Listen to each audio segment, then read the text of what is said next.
Hello, my name is Rich Howard, owner of Architectural Builder Supply. In this video is to bring you a closer look at the Zero number 367D.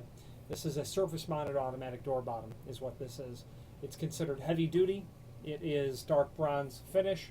It has a redundant system of neoprene seal in the bottom of it, available in mill aluminum finish. Obviously dark bronze, and then of course gold as well, as a matter of fact. So automatic door bottoms, how do they work? In general, they seal the bottom of the area off from the bottom of the door to the sill when the door is closed, and they do so automatically. There are, and we'll go over how that works in a moment, there are surface mount models like this. There are semi-mortise mount models that look just the same, except that they're mortised flush to the face of the door. And then there are those that are mortised up into the bottom rail of the door so that they're concealed, is the bottom line.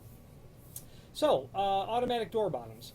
You'll take note of this gold bolt that's sticking out of here. That is a very important item, and it is the hinge side only, called the brass adjusting nut, and must be installed on the hinge side only. The other end of this unit does not feature that, and that is the lock side of the door. So again, you've got mortise type that get installed into the bottom of the door. You've got semi-mortise, and then full surface. This is the full surface model. It is to be attached right to the face of the door. On the push side only is how that would work. Automatic door bottoms are elegant because they do the job of sealing off the bottom of the door very well. They do it very effectively. They're very long-lasting products that don't interfere with the operation of a door. And how they do that is exactly this way. This brass adjusting nut, when it is surface mounted to the face of the door, and you can imagine that it's projecting out a little bit, and the housing is basically cut such that it fits on the door. We'll go over the actual size in a moment. When the door is pushed closed, that brass adjusting nut has nowhere to go but in, because it makes contact with the stop of the frame, and as I depress it, you can see that part of it drops down. Okay? Now it's normal that it drops down uneven like that, because, and my thumb will represent the sill, as soon as it makes contact with the sill, the rest of the unit will drop down. So it drops down kind of like a guillotine. One end will come down and make contact, then the rest will knife down and seal off the bottom of the area perfectly, actually. Now the 367 model is considered heavy duty, and I can tell you that it's considered heavy duty because the extrusion is quite thick of the material. It's substantial in the hand versus lighter duty items as a result of the aluminum being significantly thicker, but it has this redundant system of neoprene seal that's here. Okay, I'm going to zoom the camera in a little bit, get a good picture on that. So what we've got here is this, we'll flip it over so we can see it proper side up. We've got this large U-shaped neoprene that goes all the way around, then this very thick inserted one. As you can see, the interior drop bar is milled so that the neoprene fits into it for connection to the drop bar. The drop bar is this piece of aluminum that everything is that actually drops. What's very effective about this model is that you've got all this redundant neoprene making contact. However, this outer U-shape on the inside wall of the housing, it's constantly making contact so that air cannot get in, come up, around, and out. It makes this very effective, and as a result, it's considered a sound-rated product as well. Okay, would be very effective, of course, at sealing a door that's not sound-rated, because you're going to get a lot of isolation. You're, in effect, getting a thermal break sort of concept with this, because there's not a significant amount of metal touching metal so that there can be a transmission of cold. So it's basically, the metal parts are, for the most part, well isolated from each other from this neoprene. Okay, very smart sort of idea. This is the upper end of door bottoms.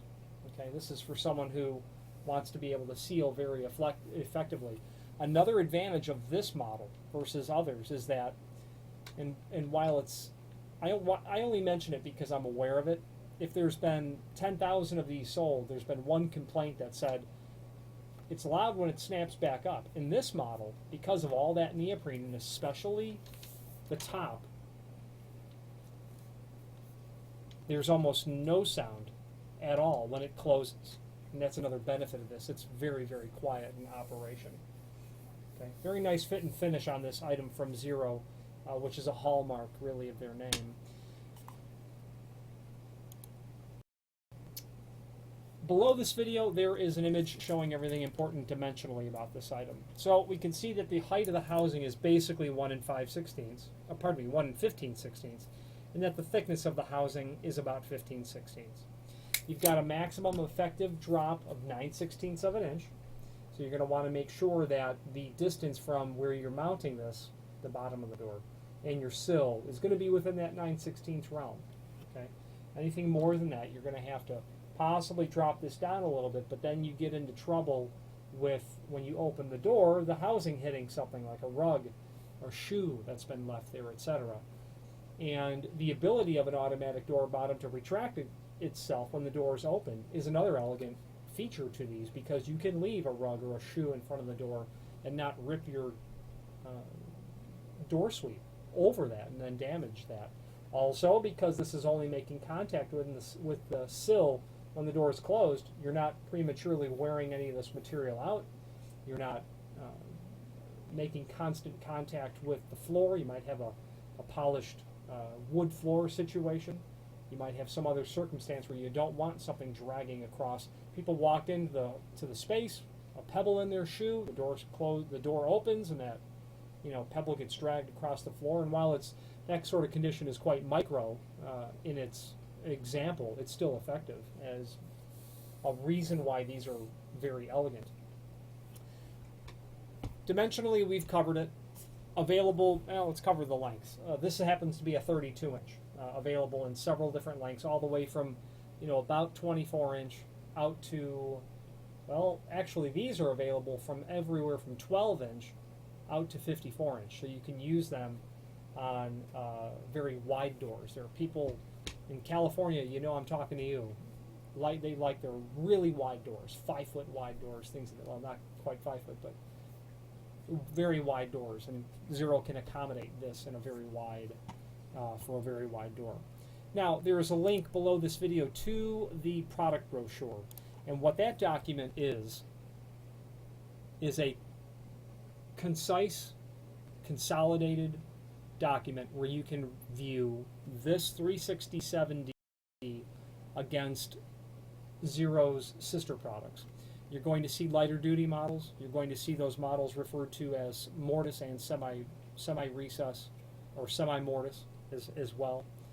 A variety of different items. And really, when you look at all of the different concepts from Zero, you start to see for yourself how well thought out the engineering process is on the items. And really, when you look at their design of neoprene, what I think the engineers are going for is a lot of surface area to retard the transmission of everything from one side of the doorway to the other. The 368 is the semi-mortise model versus the 367, which is the surface. And those are going to really differ only in the screw package. With a semi-mortise or a semi-recess, you're going to need a flathead screw and a preparation done to the lock body, etc. Quite frankly, the most common one for the surface mount is going to be the 361. That one is extremely common, etc. If you'd like to discuss different models and their attributes, please feel free to reach out. We'll discuss that. Now, there's also a link below this video to the installation instructions. Let's go over that next. First of all, installing these are really straightforward. There's not a lot of work to them, and they are very easy to put on with just a small amount of tools and knowledge. First of all, the installation instructions are going to apply to a lot of different models with only a couple of variations depending on how you're mounting it. The step one, all surface and semi-mortise units must be mounted on the push side of the doorstop, side where the doorstop is, meaning the push side. When you're standing on the push side of the door, you can actually see the stops of the frame. Now, it is measured from the push side to arrive at your order size of the door bottom, measuring between the two stops when the door is closed, or not, but between the two stops, and then deduct 1/8 of an inch. So here's a common example. You have a 3-foot hollow metal door and frame. It's the inside width of the frame is 36 inch. The net door size is likely 35 3/4. Now, on a typical hollow metal frame, your projection of your stops is 5/8. So 36 inch less 5/8 and less 5/8 is going to get you down to 34 3/4. That is the distance between the stops. 36 less inch and a quarter, 34 3/4. Your net door size in that scenario would be 34 5/8, allowing a 1/16 on either side. These can be trimmed. You can safely assume to trim down a 3-foot unit or a 32-inch unit, well, really a 3-foot unit, about 3 inch. There's evidence of the inner workings of this unit here, this screw that's here. Okay, and that is the backside connection of the flat spring. And let's back up. How these work is when the adjusting nut is pushed in, because it's connected to a flat spring, it forces the flat spring to belly. It's that bellying action that pushes the drop bar down. And while we're talking about that, you would never cut the hinge side of the door. You would destroy that. You would only cut the lock side of the door. Okay. Now, you can plan on trimming them down if they're 3-foot units. You can plan on trimming them down. If they're smaller than that, you're really going to want to order them from the factory the size that you need. And I'm a fan of doing that. Well, primarily it saves work on the installation aspect. Also, the factories are assuming responsibility of sending it out at the proper length. They're cutting these components from longer pieces anyway, so if you order 36 and you really need it 34 5/8, why not just have them make it 34 5/8? They're cutting it anyway. Why not just cut it to that? It could be that you have a condition that the job site's 100 miles away, and I understand that. That makes perfect sense to just order 3-footers and cut them in the field. But if at all possible, I would suggest that you let the factory order it. You'll get a factory finish. You won't run any risk of damaging the unit, okay, etc. So step 2 is the brass adjusting nut must be on the hinge side and should not be adjusted until the unit has been mounted. Leave a 1/16 clearance on each end. Optimum clearance between door bottom unit and the floor or the sill is 3/8 of an inch. That is optimum, because you will allow that drop bar to be well within its engineered range of operation. Okay. You've got the unit measured, you've got the material ordered, now it's time to install it. With a unit like this, you would not, I have not unhung the door. I would just get this placed on the door and I would margin it exactly where I needed it to be. I would mark and pre-drill my holes, and then I would attach it to the door. That would all be done with the brass adjusting nut turned in clockwise. Get it so that it's basically flush with the housing. Okay. Once you have it mounted, you're going to close the door and test it for operation. Now we've got the brass adjusting nut almost flush, and it will probably not be activated at all. Turn it counterclockwise a handful of revolutions, say 4 or 5 revolutions. Got that so far in there. And what it is the degree of projection of the brass adjusting nut from the housing is directly related to the amount of drop. I've got that turned out a bit more. Now you begin to test. Close your door and see where your drop falls. How is it sealing the bottom of the door? You want the drop bar to just touch the bottom, and when it makes complete contact, you're done adjusting it. No more. You don't want the drop bar being pushed down so hard from the flat spring that it is not automatically being retracted into the housing when you go to open the door. Okay, you need that to be snapped back up after meaning when you open the door, that drop bar housing will be lagging and not being retracted up. So as soon as you open the door, you want that snapping back up. And at that point, once you have it adjusted, your installation is done. And it's the same way for the semi-mortised or mortised models, except that your net order lengths are going to be different on both of those installations, plus the amount of labor preparing the door will change as well. This model, and you can see from the link to the product brochure, Zero is a comprehensive provider of this. It's going to be fire rated, it's going to be smoke and draft controlled, but people are going to use this because it's sound rated as well. People that are doing sound studios, amateur, professional alike, they're going to use something like this to completely, or to retard the transmission of sound in an interior application for their needs. You're going to get with this model end plates. They're just aluminum plates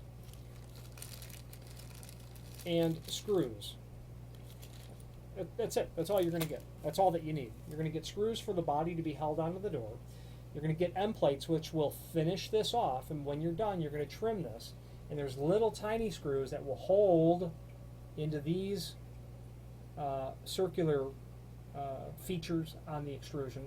Little screws that will hold the end plates in. One end plate will be completely blank. The end plate will have a provision for the adjusting nut to come out through it. And then that completes your installation. Okay. Your 1/16 of an inch is going to need to be there to accommodate your thickness of your end plates as well. Zero is a comprehensive manufacturer of all things weather stripping related, and they are best known for their unique solutions to unique problems. In certain areas, they stand alone with solutions, and if you are in the business of making a living, installing doors and hardware or weather stripping, absolutely, if you have not already, familiarize yourself with their product catalog, which you can link to below this video on their manufacturer page, and then you can open up the product catalog. They do weather stripping, that's what they do, and they just do it very, very well. I'm partial to Zero, not only because I'm a distributor, but because I've used their material privately and can attest to their superior quality. Any questions on the Zero 367D automatic door bottom or any other Zero product, please feel free to reach out to us. Thank you.